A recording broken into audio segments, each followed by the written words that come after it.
Hello and welcome to the new video. आज की इस वीडियो में हम देखने वाले हैं एसबीआई क्लर्क मेन स्ट्रेटजी। ये वीडियो बिल्कुल प्रैक्टिकल अप्रोच पर होने वाली है, जिसमें हम 30 दिन का प्लान देखेंगे और हम एग्जाम डेट है वो जो एक्सपेक्टेड एग्जाम डेट है वो हम 10 अप्रैल मान के चलेंगे। तो अपना टारगेट है वो 100 प्लस का होना चाहिए। अगर आप टारगेट बड़ा रखेंगे तो आपको उसको अचीव करने में आप ज़्यादा मेहनत करेंगे, और अगर टारगेट बड़ा होगा तो आप उसको आसानी से अचीव भी कर पाएंगे, क्योंकि आप मेहनत ज़्यादा करेंगे उसके लिए। सबसे पहले बात करते हैं वो है रिवर्स इंजीनियरिंग। आपको क्या करना है, सबसे पहले 3 प्रीवियस ईयर के मॉक लगाने हैं। 2024, 23 और 22 के आप मॉक लगाएंगे।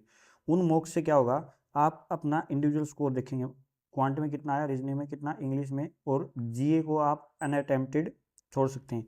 जीए में आपको सिर्फ इतना देखना है कि बैंकिंग अवेयरनेस के कितने क्वेश्चन आए, फाइनेंशियल अवेयरनेस के कितने आए, एसबीआई, आरबीआई, इन सब से कितने कितने क्वेश्चन पूछे गए हैं और कैसे कैसे क्वेश्चन पूछे गए हैं, कैसे डेटा पूछे गए हैं, कैसे फैक्ट्स पूछे गए हैं। तो आपको वो देखना है, इसका सिर्फ ऐसे एनालिसिस करना है और इनमें आपको स्कोर देखना है। फिर इनमें आपको देखना है आपके वीक एरियाज क्या थे। जैसे क्वांट में आपका अर्थमेटिक कमजोर हो सकता है, रीजनिंग में आपसे मशीन इनपुट आउटपुट के क्वेश्चन सोल्व ना हुए, इंग्लिश में आपसे क्या नहीं हुआ, आरसी में दिक्कत आई, या किस चीज़ में आपको दिक्कत आ रही है, तो वो आपको चारों के चारों में चीज़ें वो एनालाइज करनी है और वो देखना क्या है। आपको स्मार्ट वर्क करना पड़ेगा। हार्ड वर्क करने से, सिर्फ हार्ड वर्क के अगर आप लगे रहेंगे तो आप एक्सपेक्टेड रिजल्ट नहीं लेके आ सकते। आपको उसके साथ स्मार्ट वर्क को भी इंक्लूड करना पड़ेगा। तो ये सब कैसे करना है ये आपको मैं इस वीडियो में आगे बताने वाला हूँ। सबसे पहले आप कमेंट में जाके कमेंट कीजिए, I will score 100 plus this year.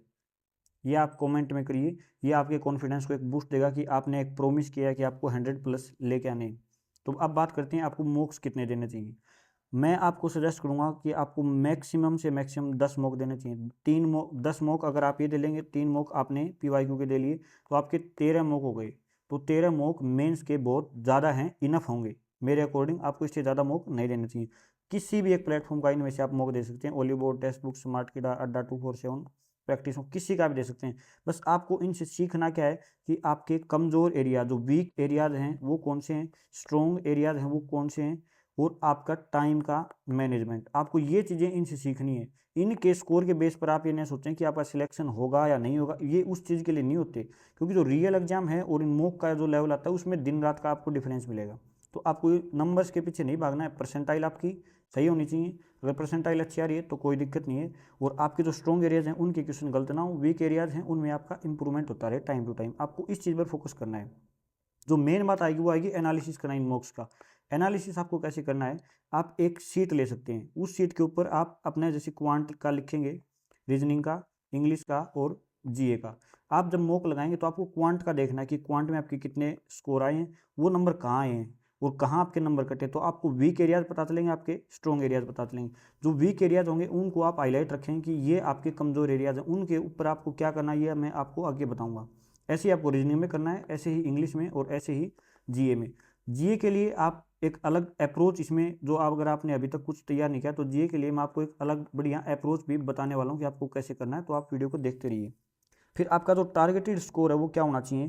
Quant में आपको 20 से 25 स्कोर करने पड़ेंगे, रीजनिंग में 25 से 30, इंग्लिश में 20 प्लस आप स्कोर कर सकते हैं, और जीए में आपका 25 प्लस। तो अगर आप इस अप्रोच से चलेंगे तो आप 100 यानी 95 प्लस तो आप इजीली इस टारगेट तक पहुंच सकते हैं।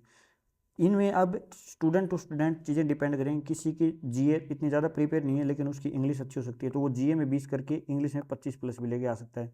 किसी की रीजनिंग 30 प्लस आ सकती है, क्वांट 20 रह सकती है। तो आपको अपने सब्जेक्ट के अकॉर्डिंग इसको देखना है, ये रिजिड नहीं है। बस आपको एक रफ आइडिया बताया गया है कि आप इसके अप्रोक्स अगर रखेंगे तो 95 प्लस आप स्कोर कर पाएंगे। इसके बाद देखेंगे अलग अलग सब्जेक्ट की स्ट्रेटजी की, क्वांट रीजनिंग कैसे करनी है आपको। क्वांट रीजनिंग जो भी सब्जेक्ट है आपको इन सब के लिए 80-20 रूल आपने सुना होगा। इसका मतलब क्या है कि 80% जो मार्क्स होते हैं, 80% जो क्वेश्चन होते हैं वो 20% पोर्शन से ही आते हैं। तो आपको जैसे कि देख सकते हैं डीआई और अर्थमेटिक, आपको पता होगा पैटर्न में कि डीआई कम से कम 20 से 25 नंबर की आती हैं, और अर्थमेटिक की भी 15 से 20 या 20 से 25 के हो जाते हैं। तो ये दोनों मिला के हमें पता है कि कम से कम 35 से 40 नंबर के आते हैं। यानी 20% चीज़ें 80 नंबर को कवर करें, 80% नंबर्स को कवर करें। तो आपको इन दोनों को बहुत ज़्यादा सीरियसली डेली प्रैक्टिस करना है। डीआई आप क्या कर सकते हैं, डेली 2 से 3 डीआई सोल्व कर सकते हैं। अर्थमेटिक आप 20 से 25 क्वेश्चन डेली मेंस लेवल के आप सोल्व कर सकते हैं। फिर आपको क्या करना है, क्वाड्रेटिक इक्वेशन है वो सोल्व करनी है। नंबर सीरीज के आप 10 क्वेश्चन इनके लगा सकते हैं। मिसलेनियस Q1 Q2 और डेटा सफिशिएंसी के आप 5-5 10-10 क्वेश्चन लगा सकते हैं। आपको इन सब को टाइम कितना अलॉट करना है, मैक्सिमम अगर मेरे अकॉर्डिंग आप पूछेंगे तो 1.5 से 2 घंटे मैथ्स के लिए आपका इनफ रहेगा। इससे ज़्यादा अगर आप टाइम अफोर्ड नहीं कर सकते तो ज़रूरी नहीं आपको देना, 1.5 से 2 घंटे मेरे अकॉर्डिंग इनफ रहेगा आपके लिए क्वांट को देना। अगर आपकी किसी भी इनमें से इन किसी भी टॉपिक में आपके कोई भी इश्यू है, कोई प्रॉब्लम है, तो आप हर्षल सर हैं जो हर्षल अग्रवाल, उनको आप क्वांट के लिए फॉलो कर सकते हैं। मेरे अकॉर्डिंग बेस्ट टीचर रहेंगे आपके लिए वो मेंस को लेके खासकर। तो आप कोई भी टॉपिक इनमें से अगर आपका कमज़ोर है तो उनकी आप वीडियो रेफर कर सकते हैं। हर एक वीडियो देखनी जरूरी नहीं है, आपका जो पोर्शन जो पॉइंट वीक है ना वो आप वहाँ से देख सकते हैं। अब बात आएगी कि DI कहाँ से सोल्व करें, अर्थमेटिक कहाँ से सोल्व करें। तो अगर मैं आपको सजेशन दूँ तो आप हर्षल अग्रवाल सर की वीडियो चलाइए, उस वीडियो को पॉज कीजिए और उसमें जो DI है आप उसको अपने आप सोल्व कीजिए। फिर ऐसे उसमें case late table DI bar graph जितने भी हैं वो आप वीडियो चलाइए, पॉज कीजिए और उन वीडियोज में क्या है आपको लेटेस्ट क्वेश्चन मिलेंगे तो आप वहाँ से सोल्व करेंगे। ऐसे ही आपको अर्थमेटिक में करना है। अर्थमेटिक की उन्होंने सर ने स्पेशल क्लास लगा रखी है, तो अर्थमेटिक की क्लास चलाइए, क्वेश्चन सोल्व कीजिए, आगे चलिए, क्वेश्चन सोल्व कीजिए, आगे चलिए। इससे आपका अर्थमेटिक भी अच्छा हो जाएगा और DI वगैरह भी सारी अच्छी हो जाएंगी। बात करें रीजनिंग की, रीजनिंग आपको पता है 60 मार्क्स की आती है, जिसमें जो सबसे ज़्यादा बच्चे इग्नोर करते हैं वो होता है क्रिटिकल रीजनिंग का पोर्शन, जो कि हर बार 8 से 10 नंबर का आता है। आप इन 8 से 10 नंबर को इग्नोर नहीं कर सकते। आपको क्या करना है, इन 8 से 10 नंबर के लिए वीडियोस देखनी है। और वीडियो किसकी, हर्षल अग्रवाल सर ने क्रिटिकल रीजनिंग की वीडियो बना रखी है, तो आप वो वीडियो देख सकते हैं। 2 से 3 वीडियो 4 वीडियो मिलेंगे आपको। और फिर क्रिटिकल रीजनिंग के क्वेश्चन आपको ज़्यादा से ज़्यादा प्रैक्टिस करनी है, आपको क्विज़ लगा लगा के देखनी है।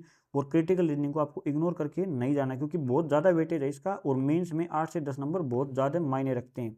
फिर आपको रिवर्स सिलोग, इसके 5 से 10 क्वेश्चन आप डेली सोल्व करके देख सकते हैं।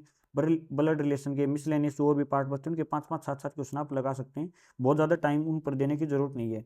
ऐसे मशीन इनपुट आउटपुट होता है, इसको बच्चे ज़्यादा इग्नोर करके जाते हैं। इसके लिए आप क्या कर सकते हैं, किसी भी टीचर की वीडियो देख सकते हैं कि इनके क्या पैटर्न बनते हैं, कैसे इनके टाइप होते हैं। तो आप डेली 2 से 3 मशीन इनपुट के क्वेश्चन सोल्व कीजिए, तो आपको उसमें कॉन्फिडेंस आने लगेगा। इनको आप इग्नोर नहीं करें, क्योंकि कई बार क्या हो जाता है, मशीन इनपुट आउटपुट का इतना इजी क्वेश्चन आ जाएगा कि अगर आप इग्नोर करेंगे, उस टॉपिक को अभी तैयार नहीं करेंगे, तो आपको बाद में रिग्रेट होगा कि वो इतना इजी टॉपिक जो सब बच्चे करके आए आप नहीं करके आए। क्योंकि कंपटीशन एग्जाम दूसरों से बेटर करने का एग्जाम है, फुल स्कोर करने का एग्जाम नहीं होता। तो आपको दूसरों से बेटर परफॉर्म करना है। दूसरे अगर मशीन इनपुट आउटपुट क्वेश्चन करके आ रहे हैं तो आपको भी वो करना पड़ेगा, अदरवाइज आप रेस से बाहर हो जाएंगे। फिर क्या करना है, सीटिंग पजल। आपको पता है इसमें रीजनिंग में 25 से 30 नंबर की सीटिंग पजल आएंगी, तो सीटिंग पजल को भी आपको इग्नोर नहीं करना है। सीटिंग पजल के लिए आप डेली 2 से 3 या 4 पजल आप डेली सोल्व कर सकते हैं। तो इन पजल को डेली सोल्व करेंगे तो आपका इतना हो जाए कि 15 नंबर तक की आप पजल या 20 नंबर तक की पजल आप सोल्व कर पाएँ एग्जाम में। 1-2 पजल सोल्व कर पाएँ, कोई छोटी छोटी पजल मिले, कोई सीटिंग के क्वेश्चन मिले तो आप उनको सोल्व कर पाएँ। टाइम इसमें भी मेरे अकॉर्डिंग आपको 1 से 1.5 घंटा आप दे सकते हैं। 1 घंटे आप ऐसे कर सकते हैं, 1 घंटे के लिए आपने एक दिन सीटिंग पजल सोल्व कर ली, बाकी 30 मिनट आपने कुछ ब्लड रिलेशन सोल्व कर लिया, फिर रिवर्स स्लोप कर लिया। फिर एक दिन आपने सीटिंग पजल की बजाय क्रिटिकल रीजनिंग पढ़ के एक क्विज लगा लिया 10 मिनट का, 15 मिनट का। फिर मशीन इनपुट का 1 या 2 क्वेश्चन कर ली। तो आप ऐसे टाइम अलॉट करके 1.5 से 2 घंटे डेली पढ़ के इसको कर सकते हैं। वीडियोज़ के लिए अगर आपको ज़रूरत पड़ती है तो आप किसी किसी टॉपिक के लिए जो आपका वीक एरिया, जैसे क्रिटिकल रीजनिंग हो गया, मशीन इनपुट आउटपुट हो गया, या रिवर्स सिलोग में अगर आपको दिक्कत आ रही है तो इनके लिए आप वीडियोज़ को रेफर कर सकते हैं, जैसा भी आपको जिस टीचर के साथ कंफर्टेबल लगे।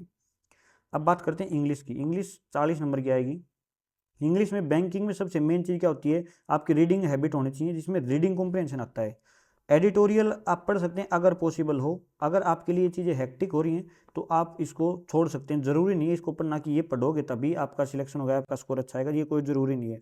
आप इसके लिए क्या कर सकते हैं, सेक्शनल मॉक लगाइए ज़्यादा से ज़्यादा। इंग्लिश का टाइम आप मेरे अकॉर्डिंग आप माने तो इंग्लिश एक प्रैक्टिस का गेम है। इसमें रीडिंग स्किल आपकी अगर अच्छी है तो आप बैंकिंग एग्जाम्स में इंग्लिश में अच्छा स्कोर कर सकते हैं। तो आपको क्या करना है, इंग्लिश का डेली एक सेक्शनल टेस्ट लगाना है। फुल लेंथ जरूरी नहीं है, आपको एक सेक्शनल टेस्ट लगाना, जिससे आपकी रीडिंग की हैबिट अच्छी होगी, आप क्वेश्चन को सोल्व कर पाएंगे और आपका टाइम मैनेजमेंट होगा। आपको टाइम मैनेज करना आ जाएगा कि कैसे टाइम मैनेज करना है। फिर उसको सेक्शनल जो टेस्ट दिया आपने, उसमें जो आपने नई चीज़ें सीखी है ना, लेटेस्ट मॉक देंगे तो आपको पता चलेगा। तो लेटेस्ट टॉपिक है ना, उन्हीं के क्वेश्चन मिलेंगे, तो उनमें जो आप नए वर्ड सीखेंगे, जो भी नई नई चीज़ें सीखेंगे जो आपको नहीं पता, वो आप अपने नोट डाउन करके उनको रिवाइज कर सकते हैं। तो आप इससे थोड़े टाइम में और ज़्यादा चीज़ें कवर कर पाएंगे। टाइम वही कहूँगा मैं तो 1 से 2 घंटे, 2 घंटे भी ज़्यादा हो जाएंगे इसके लिए। अगर आप सेक्शनल टेस्ट लगा रहे हैं तो एक सेक्शनल टेस्ट लगाइए और फिर उसका आधे घंटे उसका एनालिसिस कीजिए, बस 1.5 घंटा बहुत रहेगा। वीडियोज़ के लिए मेरे अकॉर्डिंग आपको इंग्लिश की वीडियोस नहीं देखनी चाहिए। अगर आप देखना चाहते हैं तो कोई अगर स्पेशल टॉपिक है थोड़ा बहुत तो देख सकते हैं, अदरवाइज आप वीडियोज़ के लिए ना जाएँ इंग्लिश में। अब बात करते हैं जीए, जो सबसे ज़रूरी टॉपिक है और इसमें आप बहुत अच्छा स्कोर भी कर सकते हैं अगर आप अच्छे से तरीके से तैयारी करेंगे। 50 नंबर का होता है, तो अगर आप इसमें चाहें तो 30 प्लस स्कोर भी कर सकते हैं और जीके आपके सिलेक्शन का डिसाइडिंग फैक्टर हो सकता है। सबसे पहले लेकिन आपको क्या करना है, जनवरी, फरवरी, मार्च 3 महीने के जीए आपको अच्छे से तैयार करनी है। जनवरी की, फरवरी की अभी आपने की है तो ठीक है, अगर नहीं किए तो आप उसको पीडीएफ लीजिए, कोई पीडीएफ लीजिए, कोई वीडियो लीजिए, उनसे रिवाइज करना शुरू कीजिए। ऐसे ही फरवरी की, मार्च की आप वीकली पीडीएफ निकाल के या वीडियो से रिवाइज कर सकते हैं। जब आपके 3 महीनों की हो जाएं तब आपको जाना है दिसंबर, नवंबर, अक्टूबर। तो आपको जीए में 6 मंथ्स को टारगेट करना है, बस 6 महीने से ज़्यादा नहीं जाएंगे और हो सके तो ये 3 तो पक्के। और अगर आपकी 6 की 6 नहीं हो पा रही तो दिसंबर और नवंबर तक 5 महीने या 4 महीने भी आप कर सकते हैं। वो आपके ऊपर डिपेंड है, आपके टाइम के अकॉर्डिंग डिपेंड है। आप इतने तो मैच्योर हैं, अगर आप बैंक एग्जाम की तैयारी करें, आप ग्रेजुएट हैं, तो इतने तो आप मैच्योर हैं कि आपको क्या करना है वो अच्छे से आप इसमें एडजस्ट कर सकते हैं कि मार्च का, फरवरी का, जनवरी का 3 हो गए। और फिर इनमें लेकिन आपको ध्यान रखना है कि सबसे ज़्यादा आपको बैंकिंग अवेयरनेस और फाइनेंशियल अवेयरनेस के क्वेश्चंस ही ध्यान देके याद करने हैं। क्योंकि जैसा कि मैंने आपको स्टार्ट में बताया रिवर्स इंजीनियरिंग, जिसमें मैंने आपको जीए का एनालिसिस करने के लिए बोला था, उसमें आपने एनालिसिस किया होगा तो आपको पता चला होगा कि ज़्यादा क्वेश्चन किससे आ रहे हैं और वही क्वेश्चन आपको तैयार करने हैं इन 6 के 6 महीने में से उठा उठा के। मेन प्रायोरिटी टॉपिक यही है, बैंकिंग अवेयरनेस और फाइनेंशियल अवेयरनेस। अब इसका एक तरीका और मैं आपको क्या बताने वाला हूँ कि आप जैसे जो भी जितने भी यहाँ मैंने बोला आपको कि आप 10 मॉक देंगे, ये मॉक्स जो लेटेस्ट होंगे इनमें आपको जीए का पोर्शन मिलेगा। अब उस जीए के पोर्शन में हर एक मॉक में 50 मार्क्स के क्वेश्चन मिलेंगे, आपको 50 क्वेश्चन मिलेंगे और 10 मॉक दिए तो यानी 500 क्वेश्चन हो गए। 500 क्वेश्चन अगर आपने अच्छे से उनके जो सॉल्यूशन नीचे दिए होंगे, उनकी एक्सप्लेनेशन दी होगी, वो अगर आपने पढ़ ली और 500 क्वेश्चन होने के बाद अगर आपके पेपर में 500 में से 10 से 15 क्वेश्चन भी आ गए, जो एक्सप्लेनेशन पढ़ी थी उसमें से भी अगर क्वेश्चन आ गए तो आपके लिए बहुत ज़्यादा स्कोर में बूस्ट आ जाएगा इससे। तो आपको यही करना है कि, और अगर आप ज़्यादा करना चाहें तो क्या कर सकते हैं, डेली क्विज लगाइए जीए की, या सेक्शनल लगा सकते हैं जीए के भी। सेक्शनल टेस्ट लगाइए जीए के, सेक्शनल टेस्ट जीए के ज़्यादा देंगे तो ज़्यादा टेस्ट में ज़्यादा क्वेश्चन आपको मिलेंगे, तो उससे आपके ज़्यादा क्वेश्चंस की प्रैक्टिस हो जाएगी, आपको ज़्यादा पीडीएफ्स और वीडियोज़ के पीछे भागने की ज़रूरत नहीं पड़ेगी। वीडियोज़ इसके लिए अगर आप देखना चाहें तो मंथली आप वीडियो देख सकते हैं एज ए रिवीजन, 2x की स्पीड पर करिए और उनको चला के बैठ जाइए और देखते रहिए कि क्या क्या आपके टॉपिक हैं। अलग आए तो उसको ध्यान से सुनिए, अगर आपने पढ़ रखा है तो उनको आप सोल्व करते चलिए। टाइम इसके लिए 1 से 1.5 घंटा, यही इसके लिए टाइम रहेगा। तो मेरे अकॉर्डिंग मैंने अभी तक जैसा कि आपको बताया, टोटल टाइम अगर देखें तो 6 से 8 घंटे मैक्सिमम, 8 घंटे से ऊपर आपको नहीं लेके जाना, और ये प्रैक्टिकली पॉसिबल भी नहीं होता। अगर हम देखें तो हम एफिशिएंटली 6-7 घंटे ही दिन में पढ़ सकते हैं, और अगर आप वर्किंग हैं तो 8 घंटे पढ़ना आपके लिए पॉसिबल नहीं होगा, तो आप 4 से 5 घंटे मुश्किल से निकाल पाएंगे। तो आप अपने अकॉर्डिंग थोड़ा सा उसमें एडजस्ट कर सकते हैं। और मैंने ये स्ट्रेटजी उनके लिए बताई जिनके सारे सब्जेक्ट बराबर हैं। अगर आपका कोई सब्जेक्ट बहुत ज़्यादा स्ट्रॉन्ग है तो आप उसमें टाइम कट करके और अपने दूसरे सब्जेक्ट को दे सकते हैं। आई होप आपको ये वीडियो अच्छी लगी है, और अगर आपको वीडियो अच्छी लगी तो वीडियो को लाइक कीजिए, चैनल को सब्सक्राइब कीजिए। धन्यवाद आपका वीडियो को लास्ट तक देखने के लिए। मिलते हैं नेक्स्ट वीडियो में।